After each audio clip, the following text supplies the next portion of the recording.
All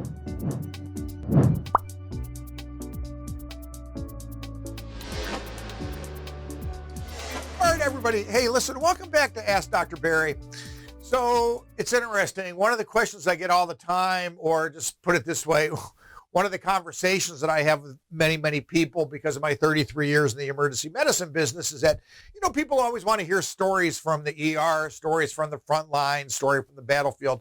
And believe me when I tell you, I have plenty of them. But the thing I really like to talk about to the extent of the emergency medicine world is how much it's changed, right, over the years that I was involved with it. So literally when I did my residency back in 1981 through 1984 up in Cleveland, Ohio, Mount Sinai Medical Center does not exist anymore. So I'm an orphan, as they say, to the extent of my residency program doesn't even exist anymore in that location. But the bottom line is, back then, emergency medicine in and of itself was a new specialty.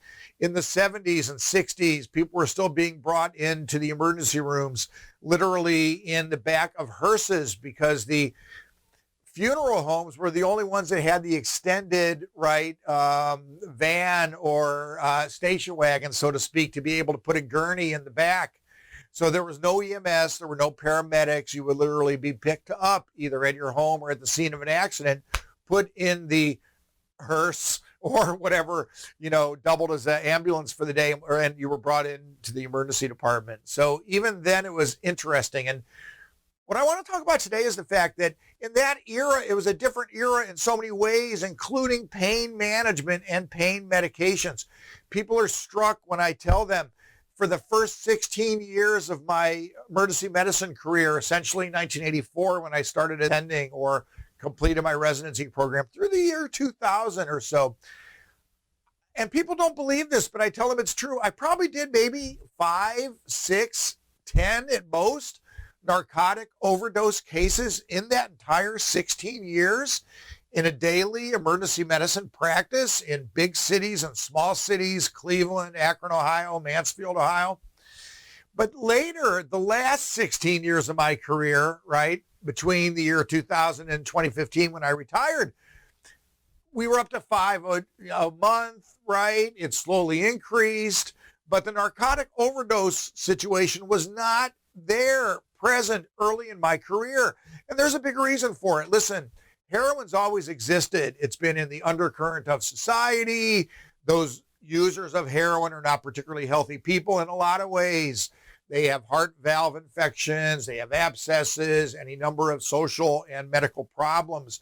But they weren't necessarily dying back in the old days because they knew the product that they were getting and they knew how to use it. They were able to dose it appropriately, and it was quote unquote reliable, even though unhealthy. In the 2000s, what happened was with the development of the newer synthetic narcotics, the oxycodone that became OxyContin. The big thing that happened, everybody, was that the narcotic world had shifted, So all of a sudden, for profit, and this has been proven. So there's people that are literally going to jail over it. Companies have been demolished over it. Purdue, the Sackler family, McKesson, many others, There was a conscious effort to sell narcotics for day-to-day pain, for those knee pains, those back pains.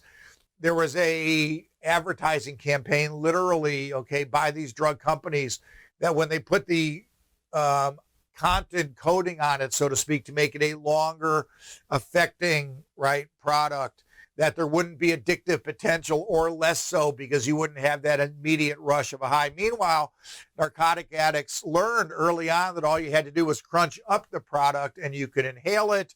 It could be injected, So the narcotic overdose problem was a created by pharma problem, worsened, of course, by now carfentanil, which is now on the market illegally, of course, but it comes in through China or other sources, completely unsourced, not tested.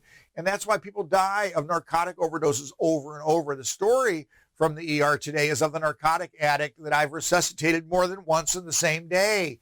And I did it more than once in my career, not in those first 16 years, but in the later 16 years. So you would literally have a narcotic addict at 10 in the morning. You would resuscitate them with the Narcan that works.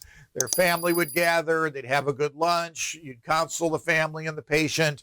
let's get in some treatment. This person needs treatment. And then you know what? After discharge at 2:30 in the morning, they went home and they found their stash and they would overdose again.